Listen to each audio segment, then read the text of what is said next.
Have you ever watched the light in a window at dusk? Not just noticed it, but truly watched it. The way it flickers against the glass as if someone inside has paused for a moment, just to be still. There's a kind of comfort in that. A quiet lamp glowing behind a curtain, somewhere far away from the noise of the day. It doesn't ask for your attention, but it stays with you, like a memory you didn't know you needed. Tonight, we'll visit a village where one man keeps such a light burning, not for customers, not for work, but for love, for what once was, and what still lingers gently in the spaces between seasons. He tends to his lamps the way some people tend to grief, carefully, slowly, with hands that remember more than they reveal. Let's walk there together. The path is quiet, the garden gate is open, and the old lamp maker has been expecting you. The rain had started just before twilight. Not in a hurry, not with thunder or threat, but with a kind of steady gentleness that made the garden hush and listen. It tapped softly against the wooden eaves of the house, slid down the window panes like slow-moving tears, and darkened the earth in the narrow stone path that curved through the garden like a question that no longer needed an answer. In the old cottage near the edge of the village, an elderly man sat quietly by the window, his hands resting atop a woolen blanket folded in his lap, his breath long and quiet, as though time no longer pressed upon him the way it used to. He had lit the lamp an hour earlier, long before the sky had given up its color. It was habit, yes, but also something more sacred than that. The same small brass lamp, worn with years and the careful touch of calloused hands, was placed each evening on the windowsill that overlooked the back garden. He lit it not because he needed the light to see, but because it reminded him of something deeper, perhaps someone. The flame danced now, soft and golden, casting slow-moving shadows across the wooden walls. The room smelled faintly of lavender oil and old books. A teacup, still warm, rested near his elbow, and from the corner of the kitchen, the tick-tock of a clock could be heard, steady and unbothered. Outside, the garden received the rain with the patience of the old. Each leaf, heavy now with water, drooped gently toward the earth, as though bowing in quiet gratitude. There was a row of marjoram along the path, a few heads of late summer cabbage, and patches of thyme that had gone wild long ago, but were still left untouched. The man's name was Elijah, though few in the village used it anymore. He was known simply as the lamp maker, though it had been many years since his hands had shaped copper and glass. Still, the name had stayed with him, perhaps because there was no one else in town who had ever made a lamp quite the way he did. Elijah had once crafted lights not just for homes, but for weddings, festivals, and market stalls. His were not lamps for decoration alone. They were meant to last, to glow through rain and wind, to burn low and steady while people danced or wept or fell asleep beside the ones they loved. His late wife, Margaret, used to say that Elijah's lamps didn't just hold light. They remembered it, and somehow, when she said it, he believed her. Now, the tools in his workshop were quiet. The tiny furnace had grown cold. The walls still bore the marks of soot and oil, but no new lamps had been made there in over a decade. And yet, every evening Elijah lit one old lamp and sat by the window to watch it flicker against the hush of nightfall. He didn't expect anyone. Rarely did anyone pass this far down the lane.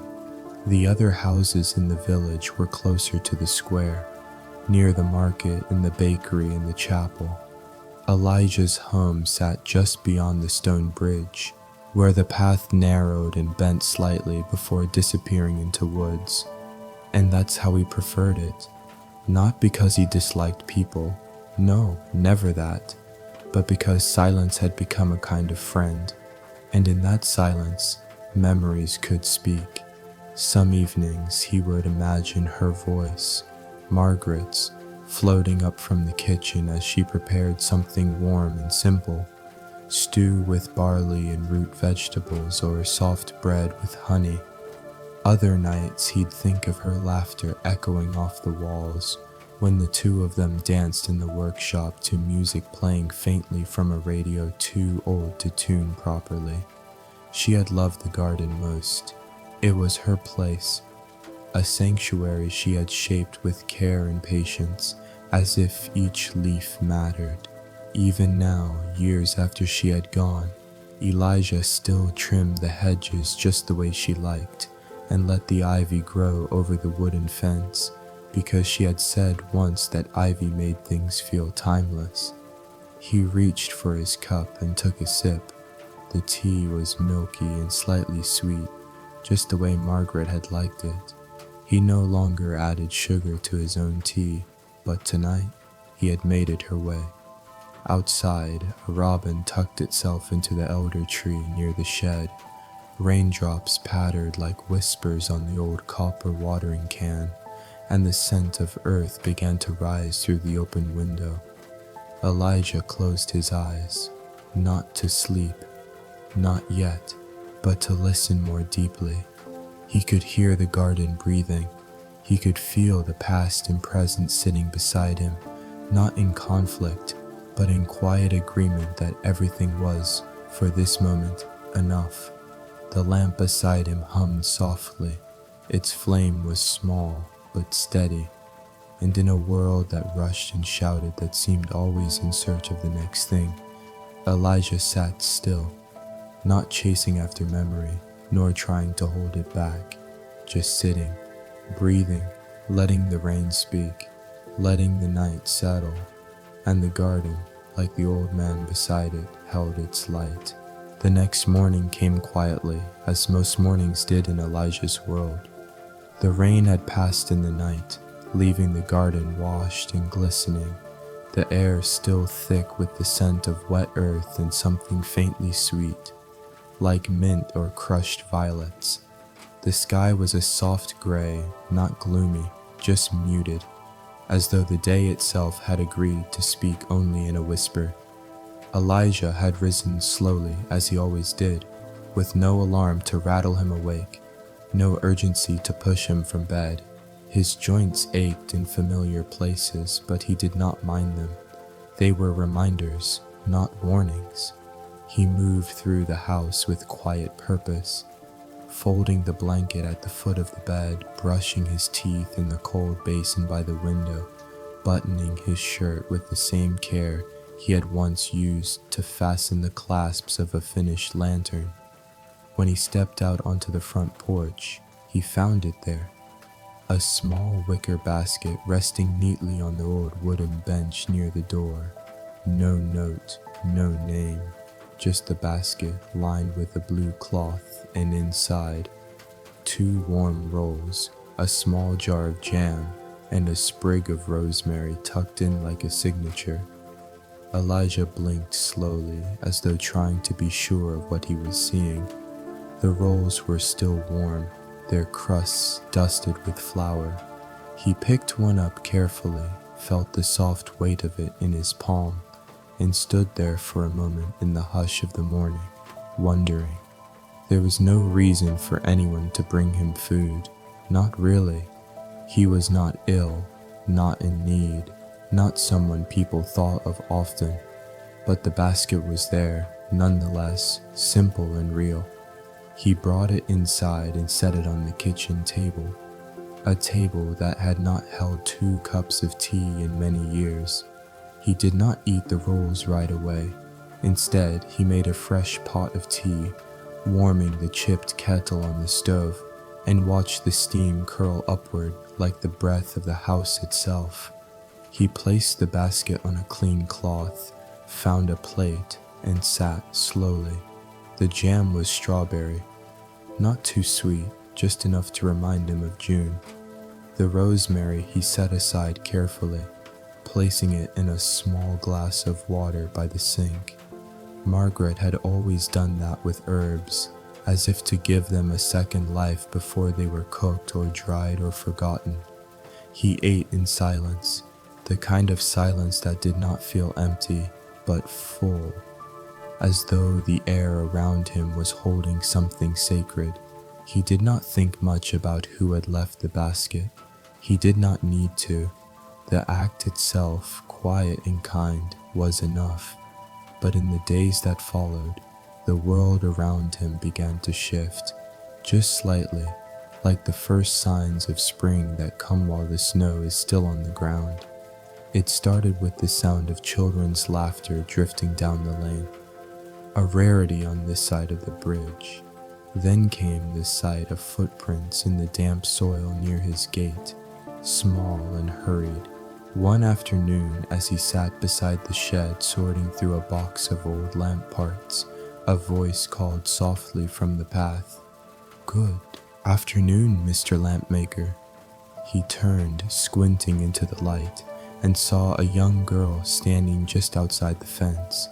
She wore a yellow dress, creased and sun-faded, and held a small book pressed against her chest. "I hope you like the rolls," she said, her voice somewhere between a whisper and a song. "My mom baked them. I only carried the basket."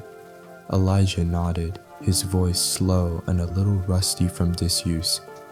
"They were lovely. Thank you." The girl smiled, a wide gap-toothed thing that made her cheeks round like apples. "I like your garden," she added. "It smells like my grandma's kitchen." And just like that, she turned and ran back up the path, bare feet flicking water from the grass, book flapping at her side like a small bird. Elijah watched her disappear, then looked down at the collection of lamp parts in his hands. Tiny screws, thin sheets of copper, a bit of blue glass from a lantern long gone. He set them down gently. They could wait. The next morning, he found another basket. This one held a handful of pears, a small wedge of cheese wrapped in wax paper, and a folded napkin with a clumsy stitched E in the corner. He did not know what to do with all of it, but he accepted it, not because he needed the food, but because something in the gesture, the quiet offering of presents, stirred something in him that had long gone still. People began to pass more often, not in crowds, not noisily, but in small moments. A man tipping his hat as he rode by with a cart of firewood, a woman waving as she led her goat down to the stream. Sometimes they stopped, sometimes they didn't, but they saw him now, and seeing, as Margaret used to say, is the first act of love. One evening, as a light faded early behind the hills, a knock came at the door. It was the girl again, her dress a different color, her hair wet from the mist. She held out a folded piece of paper. "It's a story," she said. "I wrote it myself. It has a lantern in it, but it's magic." Elijah took the paper with both hands. It was crumpled at the edges, the words large and looping. "Would you read it?" she asked. He nodded, smiling with the corners of his eyes. She didn't wait for his answer. She only grinned and skipped away, disappearing once more into the soft folds of evening. That night he lit the lamp earlier than usual. The house seemed warmer somehow, not because of the fire, but because something had shifted. A door opening just enough to let in not the wind, but the world. He read the story aloud, to no one in particular, his voice slow and uneven but steady, and when he was done, he folded the paper carefully, placed it on the shelf beside a small carved box filled with Margaret's letters, and looked out at the garden where the rosemary had taken root in its glass of water and begun to sprout. The days had begun to stretch as late spring ripened into its quieter days. There was more light in the morning now, soft and golden at first, then growing steadily into the kind of warmth that made the garden hum with hidden life. Birdsong came early, tender and persistent, as if the trees themselves were waking up with stories to tell. In Elijah's garden, the mint had started to spill over the stone border near the shed. The lavender, though not yet in bloom, had darkened its stems and stood tall, ready to color the air in its own good time. The earth smelled alive again, moist and honest like bread dough left to rise in a warm kitchen. He had taken to spending more time outdoors, not working, just sitting, sometimes near the ivy-covered trellis where the bees liked to gather, sometimes on the porch with a light blanket draped across his knees, sometimes beneath the pear tree that Margaret had planted the year they were married. The old wooden bench beneath that tree had sagged slightly with time, but Elijah didn't mind. It held his shape, just as the house and garden had held his memories. The morning was calm, with the breeze soft enough to barely rustle the curtains. He had just finished steeping a pot of chamomile when the knock came again. The kind of knock that doesn't insist but waits gently at the threshold of your day. When he opened the door, he found a woman standing there, middle-aged, with a sun hat too large for her head and hands that had clearly known the soil. She smiled, the way someone smiles when they've been meaning to for a long time, but only just found the courage. "Good morning, Mr. Elijah," she said, brushing hair from her cheek. "I'm Nora. I live up the road, just past the old mill." Elijah nodded. He had heard the name in passing, at the market years ago, or perhaps in a story Margaret had told on a winter's night by the fire. "We're having tea this afternoon," Nora continued. "Just a few of us from the village. Nothing formal, just tea and a little bread under the oak tree. We'd be honored if you'd join us." Elijah blinked. It had been years since anyone had invited him anywhere, not out of unkindness, but because people came to believe he preferred his solitude, and perhaps, for a time, he had. But something in the gentle way she spoke, in the way her eyes softened around the corners, made him feel less like a guest and more like someone remembered. "I'd like that," he said, his voice quieter than he meant it to be. At 3 o'clock, he dusted off his cleanest shirt, the one with the wooden buttons Margaret had sewn by hand, and made his way slowly up the path that led to the heart of the village. The air was still warm, but the breeze had picked up just enough to stir the grasses along the lane. He passed the old mill, now quiet, its wheels still, and the chapel whose bells no longer rang, but whose steeple caught the sunlight just so, as if reflecting something eternal. Under the wide canopy of an oak older than any memory in the village, a table had been set. Nothing grand, just a patchwork of cloth spread out and anchored by jars of jam, baskets of bread, and pitchers of cool water infused with lemon and mint. There were perhaps 6 people there, maybe 7. They stood as he approached, each greeting him not with surprise, but with quiet joy, the kind that doesn't shout but offers space. A chair had been saved for him. It faced the orchard. Nora poured him a cup of tea, black with a bit of honey already stirred in. "We've been meaning to invite you for a while," she said, placing the cup gently in front of him.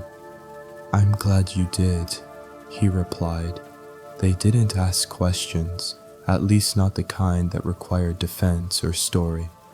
Instead, they spoke of small things, the stubborn goat on the Carter farm, the new wildflowers along the river bend, the pie recipe someone's aunt had written in fading ink.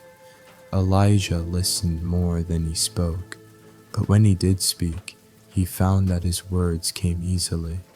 Not heavy, not forced, just like the slow wind winding through the orchard branches. Someone passed him a bowl of plums. Their skins were still warm from the sun. He bit into one, juice running slowly over his bottom lip, and felt for a brief moment like time had stopped, not because of silence, but because of presence. The conversation stretched on without urgency. Every now and then someone would refill a glass or pass around a dish of honey butter. Laughter would rise and then settle again like dust on a well-loved bookshelf. When the light began to soften, casting long shadows across the table, no one rushed to leave. They simply leaned back, letting the moment settle into them. And Elijah, with tea warm in his belly, the scent of mint and fruit hanging in the air, and the quiet music of friendly voices around him, felt something shift. Not a great awakening, not a thunderclap, just a gentle loosening of something tight inside his chest. A remembering of what it felt like to sit among others and be just welcome. When he returned home that evening, he didn't light the lamp immediately. Instead, he stood in the garden, watching how the last of the sun touched the tops of the leaves, how the shadows folded in slowly, like a quilt being drawn across the earth. He walked the path between the mint and the thyme, past the rosemary still growing in its little glass, and sat once more beneath the pear tree. The bench creaked gently beneath him, and for a long, long time he simply sat, not as someone waiting for the past to return, nor as someone counting the minutes left in the day, but as a man who had shared a table and found perhaps that he still belonged at one. The morning after the gathering beneath the oak, Elijah rose earlier than usual. The sun had barely begun its quiet climb above the line of trees beyond the meadow, but the sky already hinted at warmth. Its colors came not in brilliance, but in soft gradients, gray folding into gold, gold leaning gently into pale blue. He stood for a long moment at the window, a hand resting lightly on the sill, watching as the mist curled upward from the grass in the garden. The pear tree held small green fruit now, their skins smooth and new, as though the tree had remembered its purpose after all these quiet years. He moved about the kitchen in no great hurry. The kettle sang softly. He sliced a piece of bread, one of the loaves Nora had sent home with him, and spread it with butter and a dab of her plum jam. The taste was bright and earthy all at once, reminding him of Margaret's summer preserves, though hers had always leaned toward tartness. As he sipped his tea, a knock came again. Not at the door this time, but from the garden gate. Through the open window, he saw Nora waving with one hand, the other cradling a basket against her hip. He opened the door before she reached it. "Morning, Elijah," she said, smiling. "I hope I'm not too early. I thought you might join me for a walk to market." He looked down at his shoes, then back at her, a little surprised at how naturally the idea settled inside him. "It's been a long while," he said softly. "I wouldn't know what to bring." "Just yourself," she answered. "There's no need to buy a thing, though the baker has fresh poppy seed loaves today, and Clara's selling the first honeycomb of the season." Elijah stepped back inside briefly, retrieving his walking stick from beside the door, the one Margaret had carved initials into near the handle when they first moved into the cottage. He hadn't used it in years, but the weight of it in his hand felt both familiar and right. They took the long path toward the village, the one that curved past the stream and meandered through the alder trees. Nora walked with an easy rhythm, not too fast, always pausing when Elijah's breath slowed or when a wildflower caught her eye. They talked, but not constantly. The silence between them felt companionable, woven with bird song and the hush of morning wind. Along the way, they passed fields of barley, the stalks still wet from dawn's dew, and the old stone wall, where moss grew thick and velvet soft. When the market square came into view, Elijah felt a quiet tug of memory. It had been years since he'd stood there, among stalls and neighbors, voices mingling like the scents of bread and herbs in the air. In his younger days, he'd visited the market each week, mostly to gather supplies for lamp making, thin sheets of brass, glass panels in amber and rose tones, spools of copper wire, and small vials of oil infused with pine or clove. He would carry the materials home in cloth-wrapped bundles, set them carefully on the bench in his workshop, and work until long after the candles burned low. Back then, Margaret would join him at market, often disappearing into the flower stall, returning with arms full of stems and cheeks flushed from the sun. Today, the market was smaller than he remembered, but not lesser. There were fewer stalls, but more conversation. People greeted one another by name. Children wove between legs, laughing, carrying baskets too big for their arms. Nora guided Elijah to the center square, where a wooden bench sat beneath a blooming chestnut tree. She placed her basket beside them and pointed toward the baker's stall. "Shall I fetch us something warm?" she asked. Elijah nodded. He watched as she joined a short line, chatting easily with others. He could hear laughter from across the square, low, real, and unpolished. While he waited, a few people wandered by, some with soft nods of recognition, some stopping to say hello. One man, about Elijah's age, paused and touched his shoulder gently. "Didn't expect to see you here," he said, not unkindly. "Didn't expect to come," Elijah replied, a small smile playing at the corner of his lips. "Still making lamps?" the man asked. "No," Elijah said after a pause, "but maybe, not forever." The man grinned, offering a half salute before continuing on. When Nora returned, she held 2 paper-wrapped bundles, poppy seed bread, still warm, and 2 cups of mulled cider. They ate slowly, watching the rhythm of the village around them. At some point, a young boy ran past carrying a small glass jar. Inside it, a flickering light. "That's firefly oil," Nora explained. "His grandfather used to make lanterns with it, just a few drops to tint the flame a soft green." Elijah turned toward her. "I haven't heard of anyone using firefly oil in decades." "Maybe it's time again," she said softly. He looked down at his hands, lined and veined, but still capable. The thought lingered. As they walked back that afternoon, with bread in their packs and the hush of a full day around them, Elijah felt something new take root. Not urgency, not even purpose, but invitation. Like a door he had left closed long ago had opened a crack, and someone, quiet and kind, had left it that way just in case he might one day choose to walk through it again. The afternoon light settled gently on the wooden floorboards of Elijah's cottage, casting long golden rectangles that slowly crept across the room like unhurried footsteps. Outside, the garden hummed softly in the stillness, the bees turning lazy arcs above the lavender, the pear tree casting dappled shadows over the grass, and the scent of thyme lifting on the breeze like something too delicate to hold. Elijah sat at the kitchen table, his teacup warm in both hands.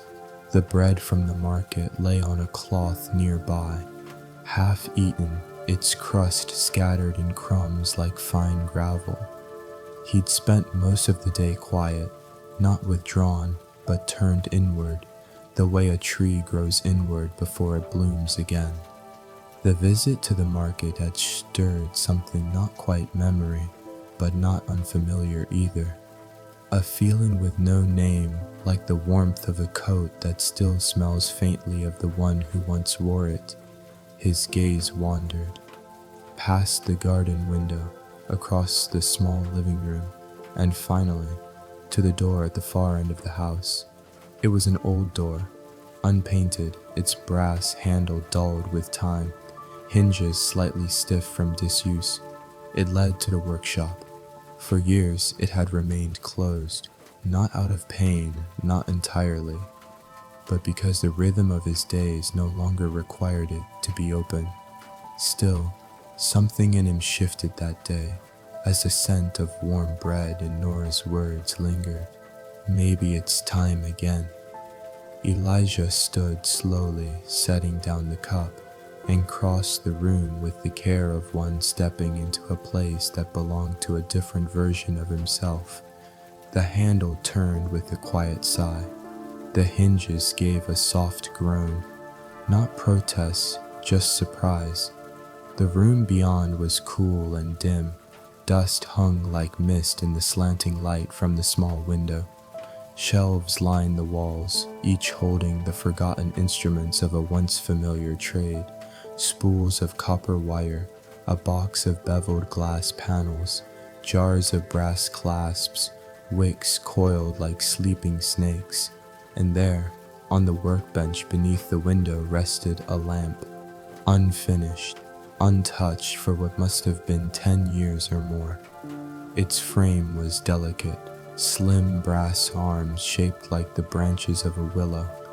The glass panels leaned against the wall nearby, each one wrapped in cloth as if waiting for hands to complete what time had paused. He stepped inside, not with the urgency of work, but the tenderness of reunion. The chair at the bench creaked as he sat. He ran his fingers along the grain of the wood, tracing the grooves and nicks from years of quiet labor. On the shelf to his right, a cloth sat folded in a basket, Margaret's doing surely. She had always kept the tools wrapped, as if tucking them in each night. He reached for the cloth, unfolded it, and found the polishing rag still soft, faintly scented of beeswax and lavender. With slow, practiced motion, he began to clean the frame of the lamp. Not to finish it, not yet, but simply to touch it again. His hands, though older now, still knew the rhythm. There was a memory in the motion, a knowing that lived beneath thought, deep in the bones and the breath. The brass warmed beneath his fingertips. He polished the edges with care, turning the lamp slowly, as if reacquainting himself with something long loved. As the afternoon wore on, the light shifted from gold to honey, and then to the soft gray of evening. He lit the small wall lantern, its glow gentle and amber. And as he sat there, surrounded by the tools of his former life, a quiet idea settled into him. Not loud, not demanding, but steady. He would finish the lamp, not for sale, not for show, but as a gift, a thank you, for the girl in the yellow dress who had left a basket of bread and returned his name to the mouths of neighbors. He would make it small, simple, just enough light to sit beside, enough glow to make shadows soft. He imagined the design as he cleaned, the base shaped like a flower pot, etched with vines and a small flame chamber inside that would flicker but never flare. He would fit it with a handle, not too heavy, and glass etched with ivy leaves. As he imagined the pieces, he felt Margaret beside him, not in the air, not in the dust, but in the stillness, the kind that only comes when something deeply right is quietly underway. He stayed in the workshop until the light thinned and the chill of night began to brush the floorboards. When he returned to the kitchen, he brewed a small pot of tea, this time adding a pinch of dried mint from the garden jar above the stove. He sat by the window, lamp lit, watching the last blue fade from the sky as stars began to blink behind the thin curtain of clouds. The flame beside him swayed gently as if breathing with him, and in that soft, simple moment, Elijah felt no rush, only readiness, not for work, but for making again. From the place in the soul where gratitude turns to craft, and a pair of hands, weathered but willing, chooses to make something kind for someone else. In the days that followed, Elijah returned to the workshop each morning with the slow, steady rhythm of someone who no longer worked for time, but for peace. There was no rush in his movement, no measuring of hours or counting of tasks. He woke with the birds, not because of an alarm, but because the body, when content, remembers how to greet the day gently. He would open the workshop door just after tea, sometimes with a slice of bread still in his hand, the scent of butter and rosemary still on his fingers. The tools, though quiet for many years, seemed to remember him too. The small mallet fit into his palm as if it had never left. The files, laid neatly in a velvet-lined drawer, held their fine edges, still willing to shape and smooth, to round a corner or coax a stubborn seam into place. The lamp he had begun long ago now stood in the center of his workbench, its polished frame catching the morning light in quiet flashes. He began with the base, a hollow, round vessel slightly wider than his hand, cast in brass but softened at the edges. He took his time cleaning it, rubbing each inch with a cloth dipped in a mixture of vinegar and oil, buffing the metal until it reflected the shape of his hands like a memory, slowly returning to the surface. Then came the etching. He worked with a light touch, using the smallest engraving tool he owned. The design was simple, a ring of ivy curling gently around the base, its leaves spaced evenly, each one slightly different from the next. Just like in the real garden, where nature never repeats herself exactly. Every few minutes he would pause to stretch his fingers, take a sip of tea, or simply look out the window where the garden grew quieter as the season warmed. The girl hadn't come by in several days, but that was all right. He wasn't making the lamp to impress her. He was making it the way he had once made every lamp, with care, with patience, and with the belief that something made with love would always find its way to the right hands. By the end of the week, the frame was complete. Elijah had installed the inner chamber for the oil and cleaned a wick he'd kept stored in a small drawer, wrapped in muslin and cedar shavings. Now came the glass. He opened a drawer at the back of the room, pulling out a bundle of cloths wrapped tightly with twine. Inside were small squares of glass, clear, pale blue, golden, and green, each one still shimmering faintly despite the years. He chose a soft green for the sides to match the ivy etching and a single panel of golden glass for the front, the color of morning light when it passes through a jar of honey. He cut each piece by hand, resting them on a thick leather mat, marking gently with a wax pencil, then scoring the surface with the familiar scrape of his cutter. Each snap of the glass breaking echoed in the quiet workshop like a breath exhaled after long waiting. He smoothed the edges with a worn sandstone block, then fitted them into the brass frame with steady fingers, securing each with fine copper wire, twisting the ends neatly and pressing them flat. As he worked, he hummed to himself, not a tune he recognized, but a slow, wandering melody that rose and fell with the rhythm of his tools. On the final morning, he polished the finished lamp with a clean cloth.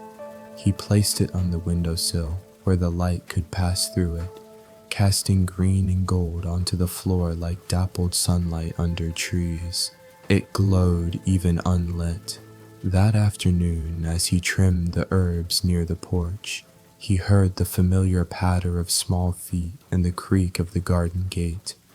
The girl stood there, her yellow dress a little more wrinkled than before, her book tucked under one arm, a new basket in her hands. She paused as if uncertain she should come closer. Elijah waved her in. "I was wondering if you'd visit again," he said. She smiled. "I brought scones this time. They're a little burnt, but Mum says that means they're honest." He laughed, a soft, rounded sound that surprised even him. "Well then," he said, "let's sit a while and see if they tell us any stories." They sat beneath the pear tree, the light drifting through its leaves in slow waves. The girl poured tea from her small thermos into two mismatched mugs he had brought from the kitchen. The scones were, indeed, a little burnt, but they were sweet and crumbly and paired well with the breeze. When they'd finished, Elijah rose slowly and walked into the house. He returned carrying the lamp, cupped gently in both hands as if it were a bundle of light. "This," he said, "is for you." The girl blinked. Her fingers reached out, hesitant. She traced the edge of the brass frame, eyes wide at the ivy leaves etched into the side. "It's beautiful," she whispered. "I thought maybe," he said, pausing, "maybe you could use a little light for your stories." She nodded, cradling the lamp against her chest. "It looks like something out of one." They sat for a long time after that, neither speaking, watching as the sky deepened and the first stars arrived one by one. When she left, lamp held carefully in her arms, Elijah watched her walk down the lane, her yellow dress catching the last of the sun, her shadow stretching long behind her until it blended with the dusk. He stood there in the quiet, feeling no need to rush inside. The wind had picked up slightly, carrying the scent of mint and rain-damp wood. The house behind him felt full, not of people, but of something better.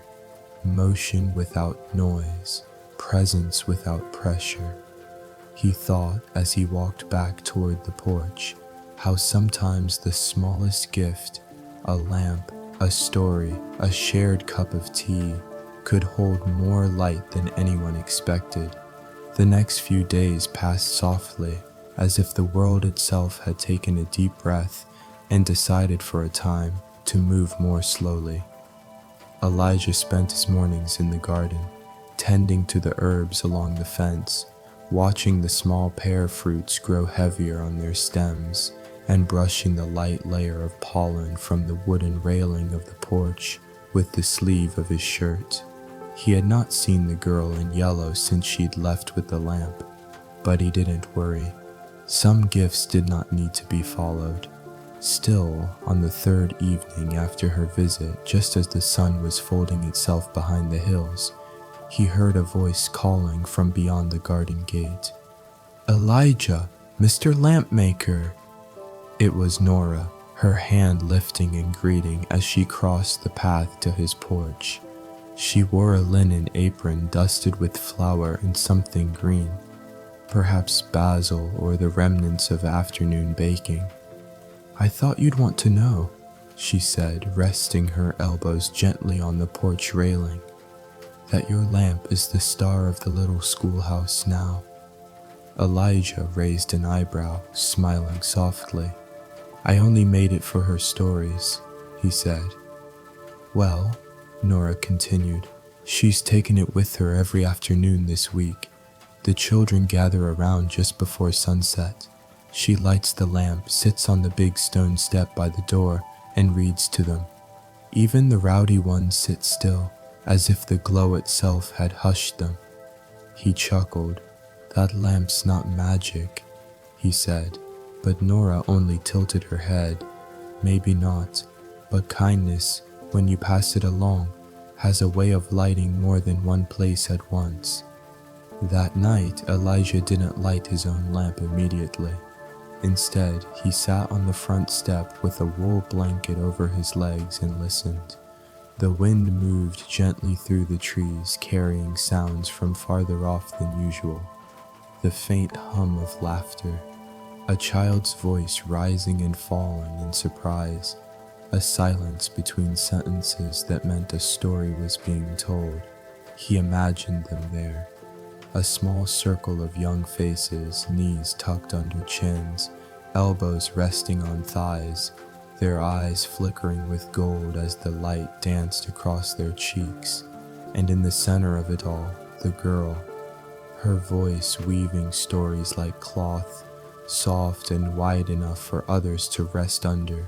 The next morning, as he swept the porch, he found something on the top step.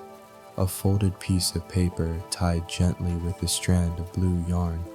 Inside, in careful handwriting, was a drawing of the lamp, its flame colored in yellow crayon, its base shaded in green, and tiny hands reaching out toward it from all sides. Below the drawing were 3 words: "Thank you, Elijah." He stood there for a while, the broom still in one hand, the paper held lightly in the other. He read the words again as if they might shift in meaning if looked at closely enough, but they didn't. They simply sat there, like a pebble on the path, unassuming and solid. Later that afternoon, he found himself walking toward the schoolhouse, not out of curiosity, but because his feet had quietly decided it was time. The road was long and quiet, lined with tall grass and summer nettles. Dragonflies skimmed the surface of the pond along the way, and the sun warmed the back of his neck without pressing too hard. When he arrived, he didn't step fully into the yard. He stood by the fence, his hands resting on the top rail, watching. The children had already gathered. They sat on woven blankets spread over the grass, their shoes tossed into small piles nearby, some of them nibbling at plums or apples, others twisting blades of grass between their fingers. And there she was, the girl in yellow, though today she wore pale blue, her hair braided loosely down her back. The lamp sat beside her on a flat stone, already lit, its glow gentle against the coming dusk. She held a book in both hands, her voice rising and falling in the gentle cadence of someone who wasn't reading words, but living them. The children leaned in, their bodies swaying with the rhythm of the tale. Elijah stood still, unseen, and that somehow felt just right. He let the story wash over him without needing to know its beginning or end. It was enough to see the light, to hear the murmur of young voices held in quiet attention, to feel that something he had made, with hands long since thought idle, now rested in the middle of it all like a small, steady heart. As the sun sank lower, the lamp's glow grew bolder, but never harsh, just enough to keep the evening warm. When the story ended, the children clapped, not loudly, but with the kind of contentment that comes from being carried, gently, somewhere good, and then set down again. Elijah turned to go, his step slow but sure.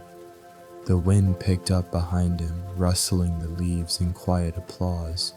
Back home, he didn't go inside immediately. He walked instead into the garden, past the rosemary now flowering, past the small ivy vines curling up the trellis. The garden felt different, not bigger, not smaller, just more awake. He sat beneath the pear tree and looked out across the dusk, and though he couldn't see the lamp now, he knew it was still glowing. soft and gold, cradled in young hands, carrying its light outward into the quiet places where kindness waits to be met. It was on a quiet Wednesday morning, one of those midsummer days when the world seemed to pause between seasons, that Elijah found the note tucked beside the garden gate. It was written on thick cream-colored paper, folded twice, secured with a small sprig of dried lavender tied in twine. The handwriting was round, steady, the kind used by someone who took their time forming words. Dear Mr. Elijah, we're holding a little book and craft fair at the schoolhouse next Sunday. Nothing grand, just stories, drawings, and handmade things the children have prepared. We were wondering, would you allow us to display some of your lamps? The children would love to see them.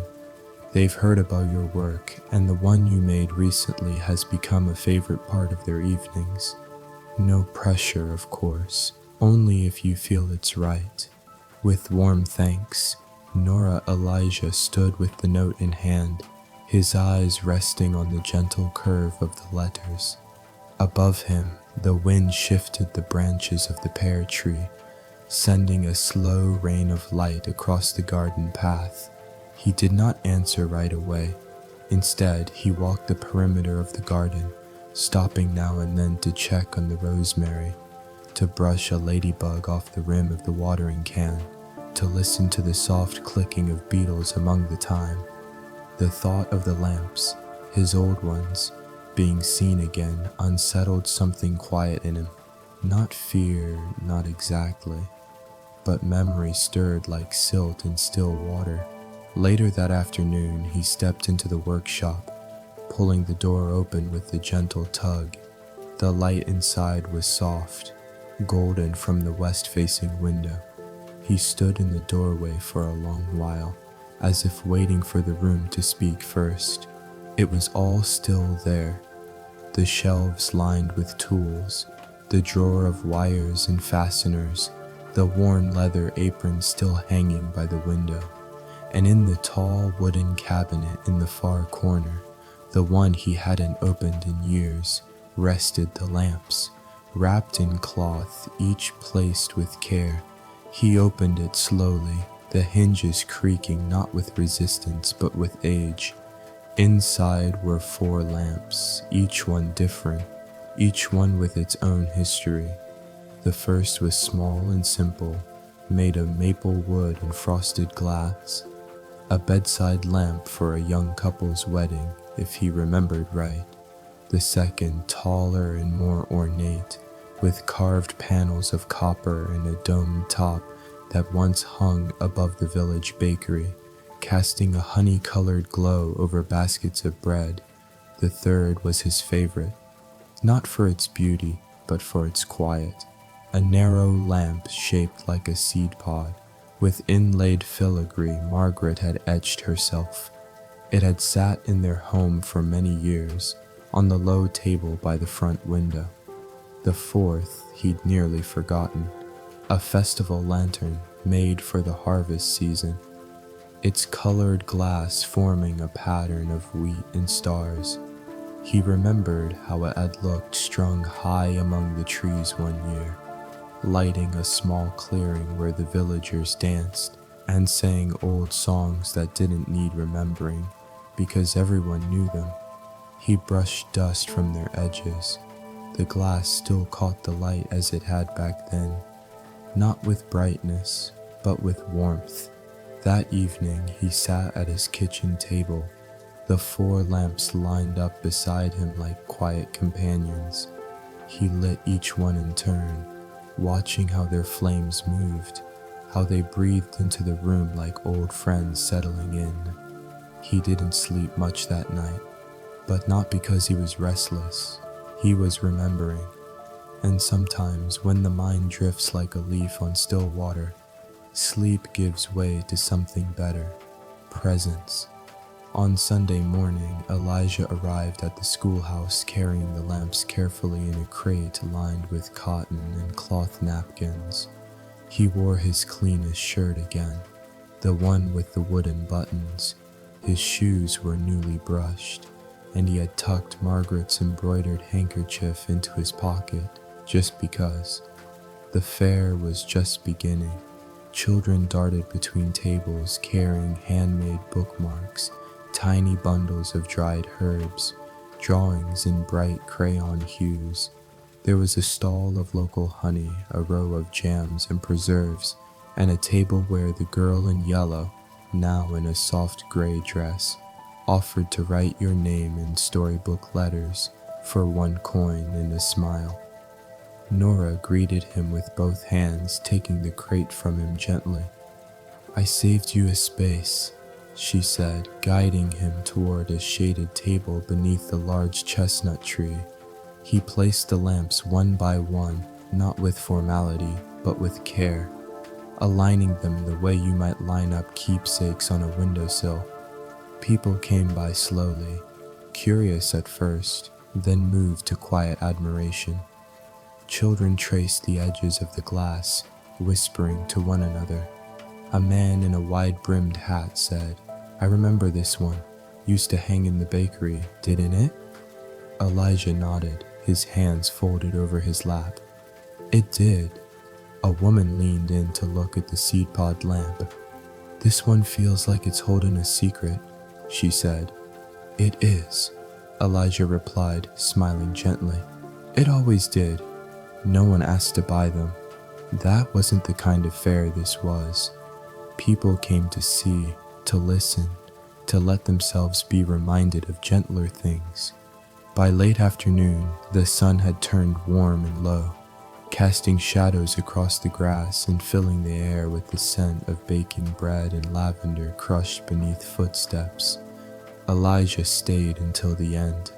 As people began to pack their baskets, fold their tables, and sweep up scraps of ribbon and paper, he sat quietly, watching as the girl lit one of the lamps and placed it at the center of the closing circle. A boy played a slow tune on a fiddle. Others hummed along, and as dusk came down over the village like a soft wool blanket, the little flame danced in the middle of them all.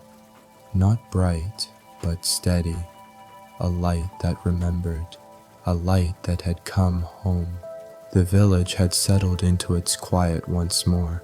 The fair had come and gone, like a breeze through open windows, leaving behind the soft echoes of laughter, the faint trace of vanilla and herbs, and a feeling that something gentle had passed through and chosen to linger.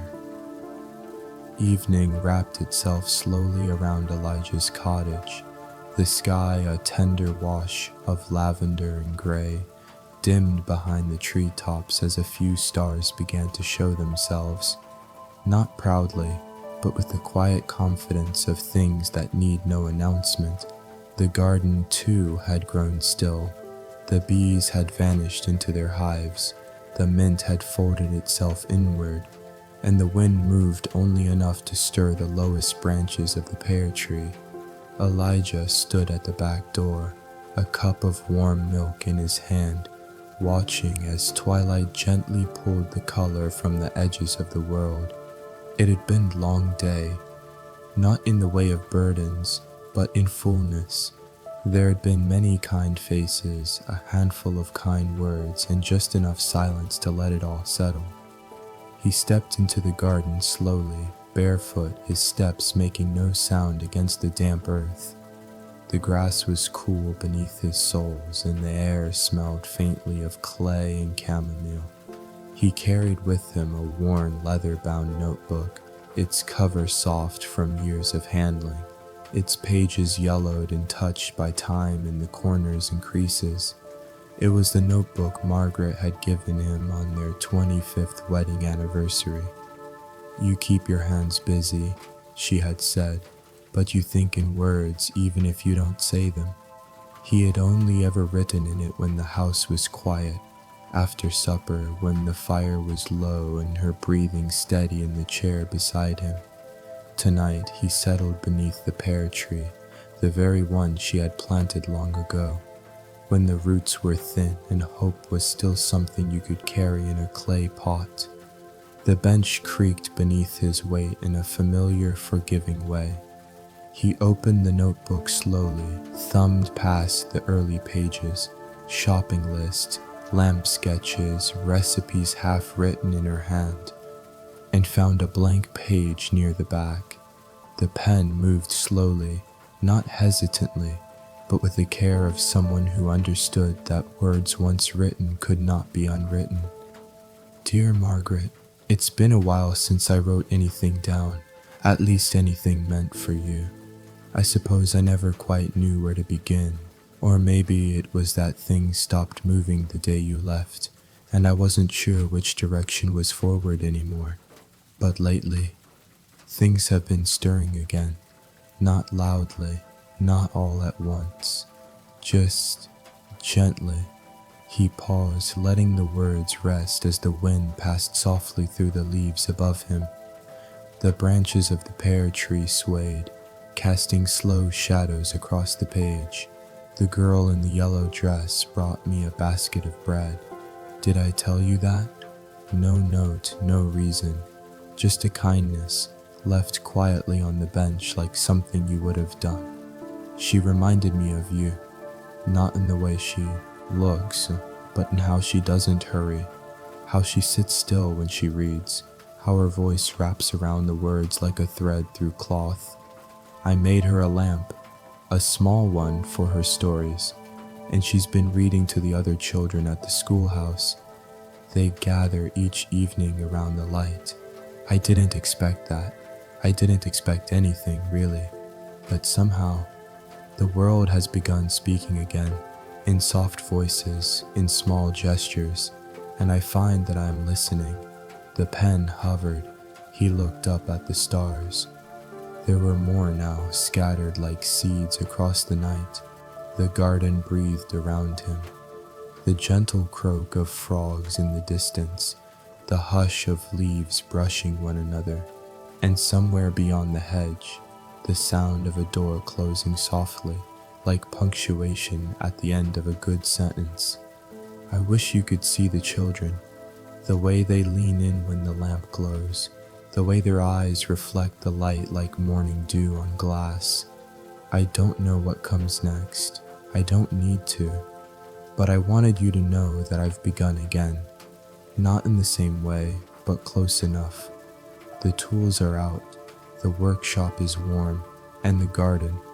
Oh, Margaret, the garden is still yours. Every leaf, every shadow, every breath of rosemary in the evening air. He signed only with his name, not because she wouldn't know who had written it, but because some names are more than labels. They're the shape of a life held gently in another's memory. He closed the notebook, pressed his palm to the cover, and let the silence gather around him like a shawl on tired shoulders.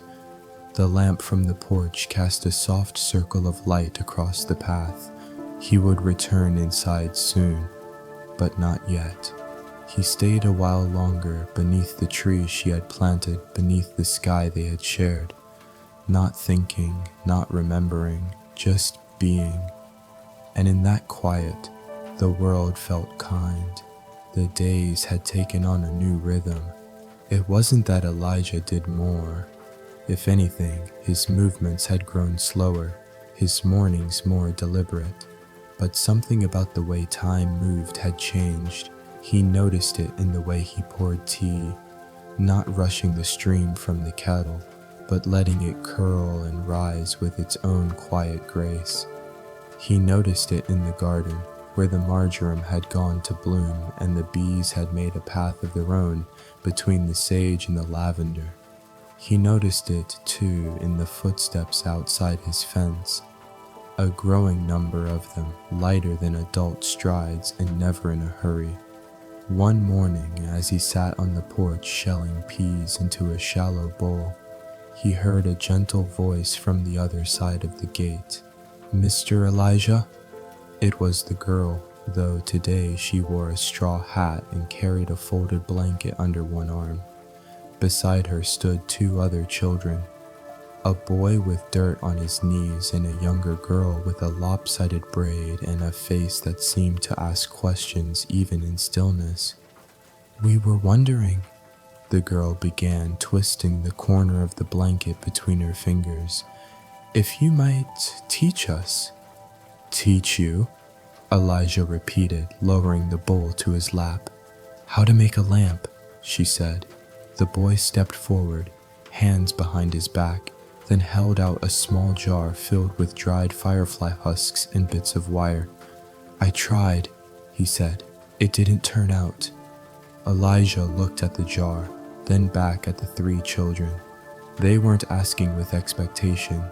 There was no impatience in their voices, only hope, softly carried. He nodded.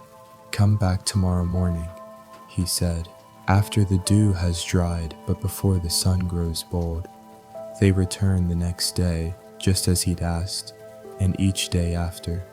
What began with 3 soon became 5, then 8, sometimes more.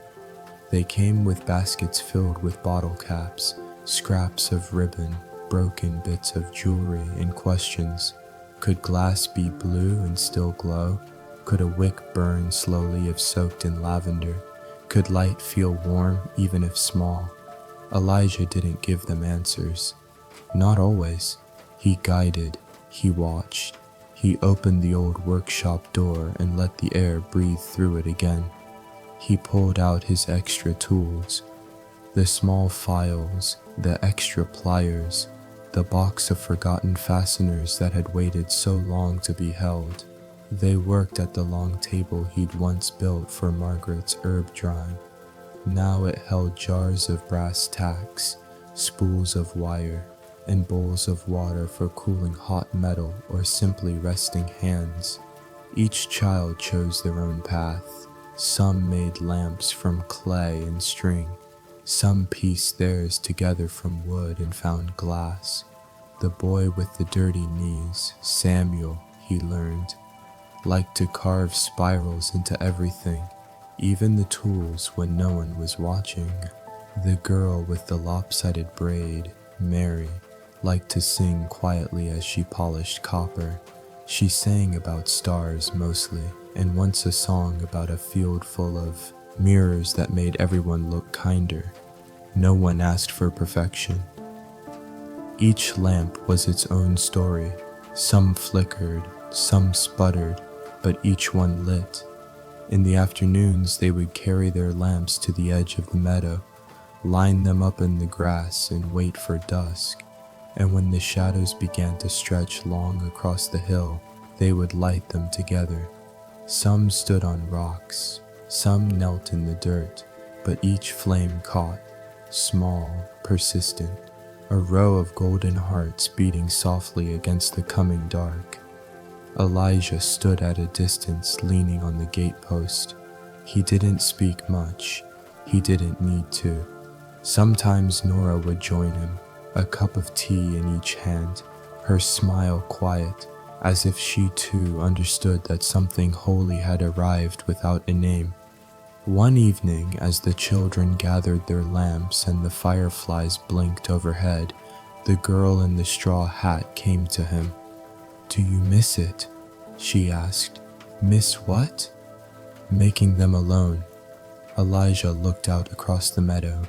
The light still burned, the wind had stilled, and the stars, slow and careful, had begun to show their faces. "No," he said. "I think the light was always meant to be shared." She didn't answer, only nodded as if she had known all along. And that night, long after the children had gone, long after the lamps had been carried home and placed on windowsills or nightstands, Elijah returned to the workshop. He didn't go to work. He didn't draw a design or heat a tool. He simply lit the lamp by the door, one of the first he'd ever made, and left it burning, not to chase away the dark, but to welcome it in gently. Because light, he'd come to understand, was not always meant to lead the way. Sometimes it was meant to wait, quiet and warm, so that others could find their way home. The morning began with rain, not the kind that storms, nor the kind that merely lingers, but a steady, whispering rain that fell with the rhythm of breath. It tapped softly on the roof of Elijah's cottage, slid down the glass panes in long, slow rivulets, and turned the soil in the garden dark and fragrant, like warm bread just pulled from the oven. The wind was barely there, just enough to make the rosemary bow and the ivy shiver along the fence. Elijah stood at the back door, a mug cupped in his hands, steam curling toward his face. The scent of cinnamon drifted upward, a habit he'd kept from Margaret's winters. His boots, old and softened with use, rested by the mat. He stepped into them without hurry, shrugged on his coat, and tucked a folded sheet of paper into the inner pocket. He didn't carry an umbrella. He preferred to let the rain find him. The garden welcomed his footsteps, soft, giving beneath him each blade of grass damp but not soaked. As he passed the pear tree, a single drop fell from a high branch and landed on his cheek, cold and certain. He walked without purpose, but not without direction. There were places he wished to see, not out of need, but because something inside him had begun to hum with a quiet knowing that light, once given, asks only to be witnessed. The lane through the village was quiet but not empty. Chickens darted beneath porches and smoke curled from chimneys, gray ribbons in the dim morning. He passed the bakery first. Its windows glowed gold even in the rain, and there, nestled in the corner, was one of the lamps, a squat, round one painted with sunflowers by a child's careful hand. It sat near the sugar jar, its wick burning low as if keeping the dough company. Elijah smiled, tipped his head slightly to the woman kneading bread behind the counter. She smiled back, wiping her hands on her apron but saying nothing. There was no need. Further along, near the carpenter's shop, a taller lamp rested on a crate of tools, its frame slightly bent but its light unwavering.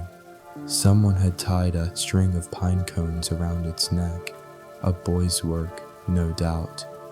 Elijah paused before it, listening to the sound of the rain on the shop's tin roof.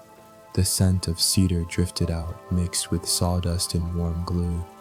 He kept walking, his steps soft and steady, past the schoolhouse, where children's voices sang from within, though he could not make out the words. One of the lamps sat on the windowsill there, its glow casting a gentle circle on the rain-freckled glass. Inside, he glimpsed the girl, still in her straw hat, still reading. Though her voice was lost to the rain, he could feel its cadence.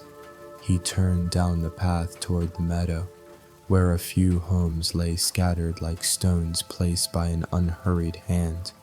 At each one he saw them, the lamps, in windows, on porches, by kitchen stoves, some simple, some crooked, some painted in colors too bright for a rainy day, but each alive with light. It was not brightness that connected them, but something quieter.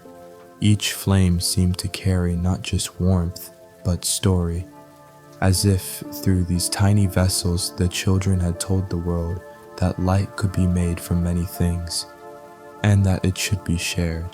By the time Elijah returned home, his coat was heavy with rain, his boots caked in soft mud, but his hands felt younger. He boiled water, set the kettle beside the stove, and placed a dry cloth on the table. From his coat he pulled the folded paper and smoothed it open. It was not a letter, just a page from his notebook, and on it he began to write. Slowly, with pauses between lines long enough to hear the rain settle on the roof again. Today I saw the light again, not mine, not really, but what came after it left my hands. It lives now in kitchens and windows, on tabletops and by beds. It warms bread, keeps books company, makes shadows kind. I used to think the world grew darker because lamps went out. But maybe it's because we forget we can make more. He stopped writing there, not because he was finished, but because it was enough. He folded the paper again, slipped it back into the notebook, and let his hands rest on the table. Outside, the rain had softened, no longer steady, but sparse and delicate, like the final notes of a lullaby. He sat beside the lamp that had once lit Margaret's sewing chair and watched its small flame lean gently to one side with the breeze from the half-open window. There was no sound in the house but the rain, and no movement but the shadow of the flame dancing lightly across the floor. He closed his eyes, and for a time he simply listened, not for anything in particular, just for the way the quiet had learned how to speak when the world finally slowed down enough to hear it. Autumn did not arrive with a flourish that year. It came quietly, as though it had been waiting at the edge of the field for summer to finish its long, slow breath. The leaves didn't all turn at once. They changed in corners first, the edges of maples tinged in rust, the ivy turning copper where it clung to stone, as if testing the wind before letting go of green. Elijah had noticed the shift in the air even before the trees confessed it. There was a crispness in the morning that didn't lift with the sun, and the smell of soil grew darker, more like memory than life. The pears had ripened early that year. He picked the last of them on a Thursday afternoon, placing each one gently in a basket lined with the cloth Margaret had once used for late summer apples. Their skins were freckled but sweet. He left a few on the stone bench by the garden gate, wrapped in brown paper with twine. By dusk, they were gone. No note, no thanks. Just the small silence of kindness returned. The workshop had grown quieter, but he still opened it each morning. Some days the children still came. Not as many, not as often. They had returned to school, to earlier nights and frost on the windows. But now and then a knock would sound at the gate, and a familiar face would appear. Hands in pockets, eyes full of plans. He kept the tools oiled, the table clear, the door open. It had become part of the house now, the way the pear tree was part of the garden, or the lamp by the window part of the evening. One afternoon in late October, Elijah carried a chair out to the far end of the yard, the place where the garden gave way to the field beyond. He brought a blanket and a cup of tea brewed with cinnamon and orange peel, and sat facing the hills as the light began to soften. The wind moved gently through the dry grasses, setting them to whisper. Somewhere in the distance a crow called once, then disappeared into the hush. He wrapped the blanket across his knees and let his gaze rest on everything and nothing. He did not think of years as a string to be counted. He thought of them as seasons, each with its own stillness, its own weight, its own light. This season, this one now, was not an ending. It was a folding, a gathering in. Around him, the world had grown golden. Even the soil, bare in places where herbs had grown thick, seemed to glow in the amber light. He could feel the year settling gently into itself, not retreating, but returning. There was no list to be made, no reckoning to be done, only a noticing. He noticed the way the pear tree bent slightly now, the way its branches knew when to let go. He noticed a crack in the far corner of the garden wall, and how the ivy without fanfare had started to fill it. He noticed most of all how still he felt, not because nothing moved, but because everything moved gently. He reached into his coat pocket and drew out a small notebook. It was not the same as the one Margaret had given him. That one now lived in the drawer by his bed, too full to hold more. This one was plain, new but softened from use, its pages barely creased. He opened to the middle, rested it against his knee, and began to write.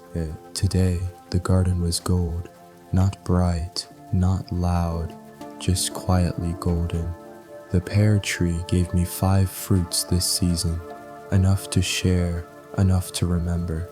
The children come less now, but when they do, they still look at their hands as if wondering what they might yet make. I sit more often than I stand. I stand more slowly than I used to, but still, the door opens each morning, the light returns each evening, and somewhere, someone lights a lamp with hands I taught. I think that's enough, more than enough.